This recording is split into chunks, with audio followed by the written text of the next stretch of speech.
wabarakatuh. Perkenalkan, nama saya Dewi Okta Yusuf. Di sini saya akan menjelaskan tentang konsep dasar sistem operasi. A. Definisi menurut American National Student.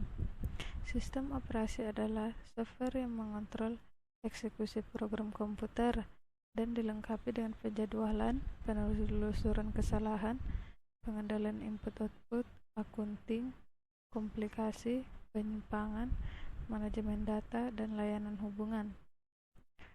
Tujuan sistem operasi yaitu sistem operasi dimaksudkan untuk memudahkan pengguna komputer secara efisien. Sistem operasi mengatur secara optimal sumber daya sistem komputer. Program adalah sederetan instruksi yang diberikan kepada suatu komputer, sedangkan proses adalah suatu bagian dari program yang berada pada status tertentu dalam rangkaian eksekusinya. Pada sistem modern, pada satu saat tidak seluruh program dimuat dalam memori, tetapi hanya satu bagian saja dari program tersebut, sedangkan bagian lain program tersebut tetap beristirahat di media penyimpangan disk hanya pada saat dibutuhkan saja. Bagian dari program tersebut dimuat di memori dan dieksekusi oleh prosesor. Proses yang dimiliki prioritas lebih tinggi akan lebih sering atau dieksekusi lebih dulu dibandingkan dengan proses yang berprioritas lebih mudah. Satu sistem operasi dapat menentukan semua proses dengan prioritas yang sama, sehingga setiap proses memiliki kesempatan yang sama. Misalnya, pada proses yang sudah terlalu lama menunggu eksekusi, sistem operasi menaikkan nilai prioritasnya. Selanjutnya, sumber daya sistem komputer antara lain: yang pertama, main storage; yang kedua, satu atau lebih CPU; yang ketiga, input atau output device; yang keempat, channel atau saluran; yang kelima, media secondary storage. Yang selanjutnya, B. Komponen sistem operasi. Yang pertama itu, proses adalah sebuah program yang sedang dijalankan atau eksekusi. Sebuah proses membutuhkan beberapa sumber daya untuk melakukan tugasnya. Sumber daya tersebut berupa CPU time, memori, berkas-berkas, dan perangkat I/O. Proses itu diciptakan atau sedang dijalankan. Ketika proses tersebut berhenti dijalankan, sistem operasi akan mendapatkan kembali semua sumber daya yang bisa digunakan kembali. Yang kedua, manajemen memori utama.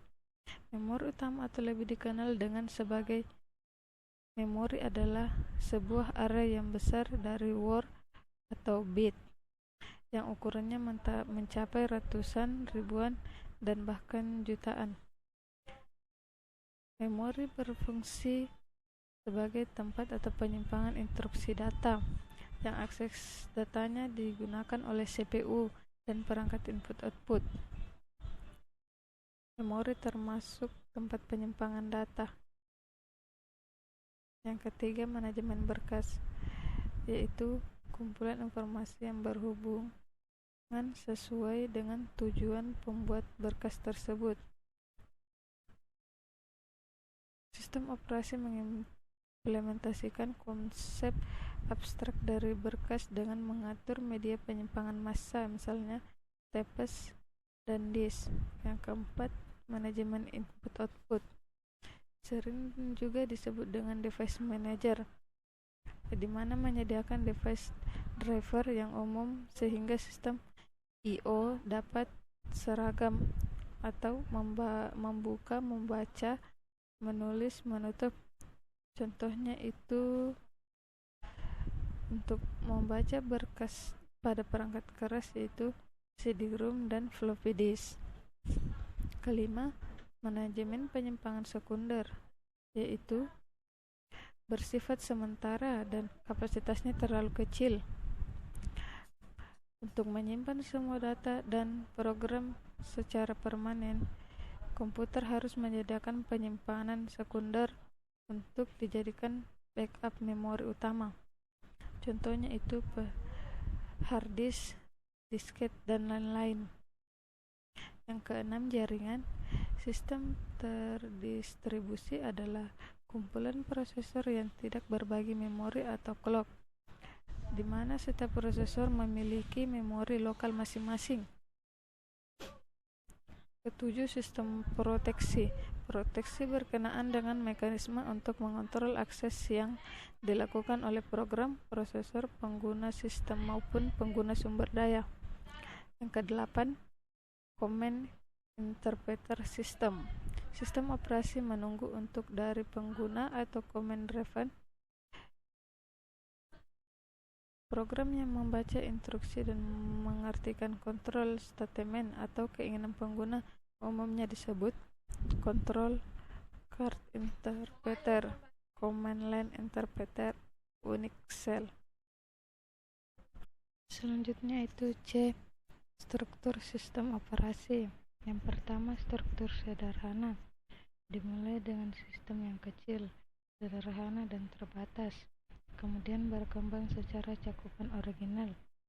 Struktur sistem MS-DOS disusun untuk mendukung fungsi yang banyak pada ruang yang kecil. Struktur sistem Unix terdiri dari dua bagian, yaitu kernel atau antarmuka dan device driver, dan program sistem. Yang kedua, pendekatan terlapis. Yang pertama, lapisan adalah implementasi dari objek abstrak yang merupakan enkapsulasi dari data dan operasi yang bisa memanipulasi data tersebut. Kedua, lapisan paling bawah adalah perangkat keras. Yang ketiga, lapisan paling atas adalah antarmuka pengguna. Yang ketiga, mikrokernel, yaitu menyusun sistem operasi dengan menghapus semua komponen yang tidak esensial dari kernel dan mengimplementasikannya sebagai sistem program dan level pengguna, dengan fungsi utama untuk mendukung fasilitas komunikasi antara program klien dan bermacam-macam layanan, dan juga berjalan di user space.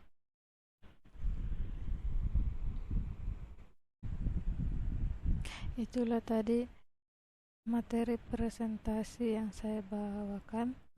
Mohon maaf bila ada kesalahan. Wabillahi taufiq wal hidayah. Wassalamualaikum warahmatullahi wabarakatuh. Sekian dan terima kasih.